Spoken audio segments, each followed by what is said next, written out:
C'est quand même la loose. Après 7 ans de partir en excursion, de frôler la mort, le danger, de prendre tous les risques pour retrouver la femme qu'on aime, pour que celle-ci finalement avait fait sa vie avec un autre.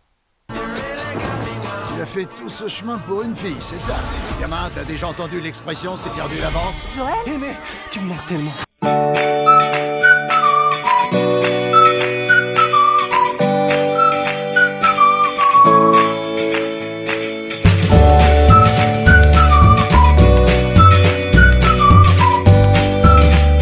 Bonjour à tous et bienvenue pour cette nouvelle vidéo, et aujourd'hui je vais vous parler de Love and Monsters, le film phénomène du moment sur Netflix avec Dylan O'Brien, cet acteur qu'on a pu voir dans la trilogie Le Labyrinthe, et j'étais extrêmement content de le revoir dans un film d'aventure.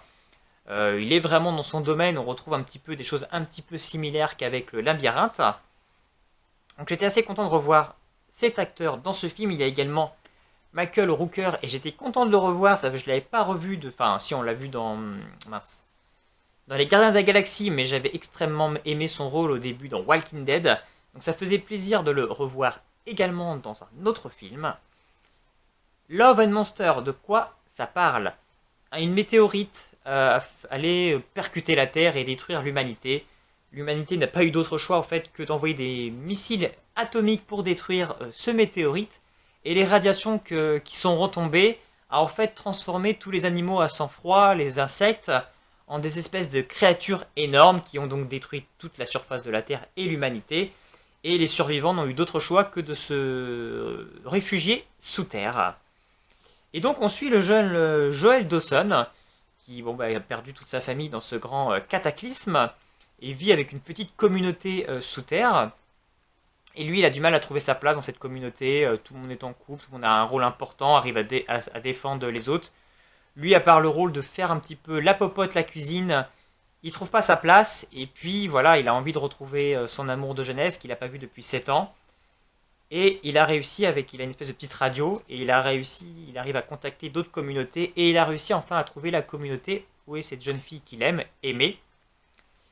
Et voilà, il décide de prendre son courage à deux mains. Pourtant, c'est quelqu'un qui a extrêmement peur, qui, dès qu'il est face à un de ces insectes monstrueux, il n'arrive plus à réagir, etc. C'est vraiment quelqu'un de peureux et pas de fiable.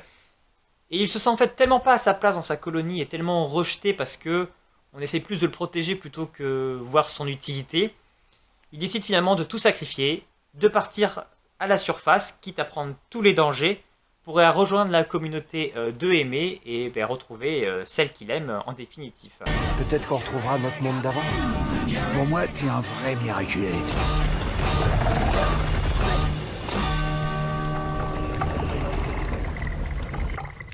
Alors c'est un film assez particulier parce que il y a un ton, dès le début en fait, Dylan O'Brien est le sorte de narrateur avec un côté un petit peu satirique, un petit peu comique de ce qui se passe en fait, de tout ce qui s'est un petit peu passé comme événements dramatiques qui ont conduit un peu cette fin du monde et cette dystopie de post-apocalypse de ce film. Et c'est vrai qu'il y a un ton vraiment très particulier et qui est un petit peu... on a du mal un petit peu au début, c'est tellement un petit peu décalé qu'on sait pas en fait comment prendre le film, si finalement on doit se dire c'est un film qui se prend pas du tout au sérieux et qu'on doit prendre ce ton décalé. Et en même temps, ce film se veut sérieux aussi quelque part aussi, quoi, là. Donc c'est vrai que c'était un petit peu perturbant, je ne savais pas forcément sur quel ton prendre ce film, s'il fallait vraiment le prendre sous vraiment un aspect comédie, ou comme un film d'aventure fantastique.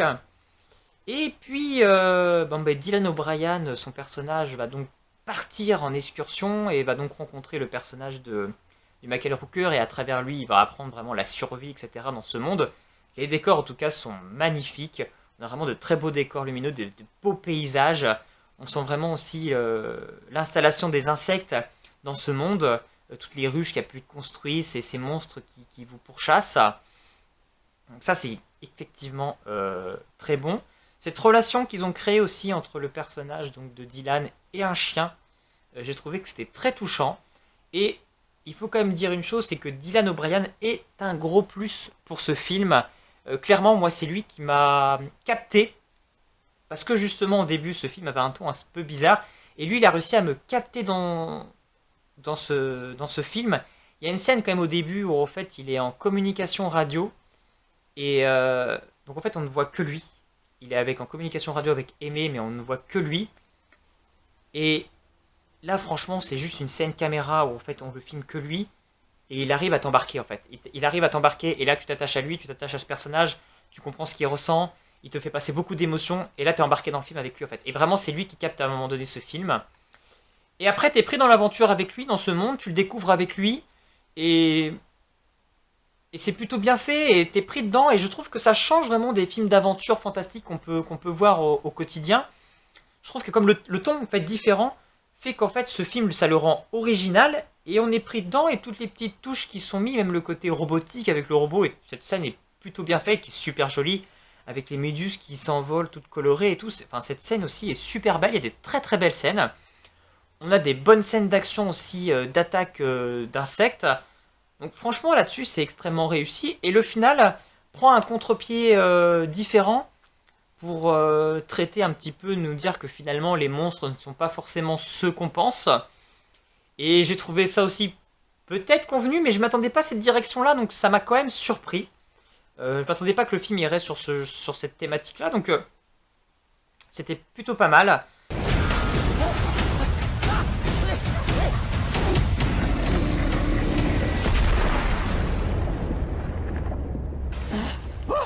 C'était incroyable.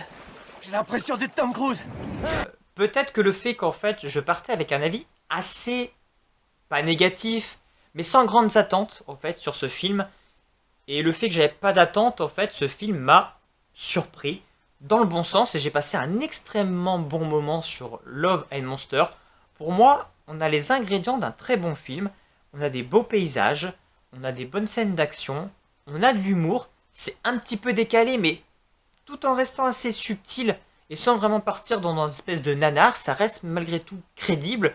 C'est juste le héros qui a une certaine dérision par rapport à sa vie et c'est plutôt sympa.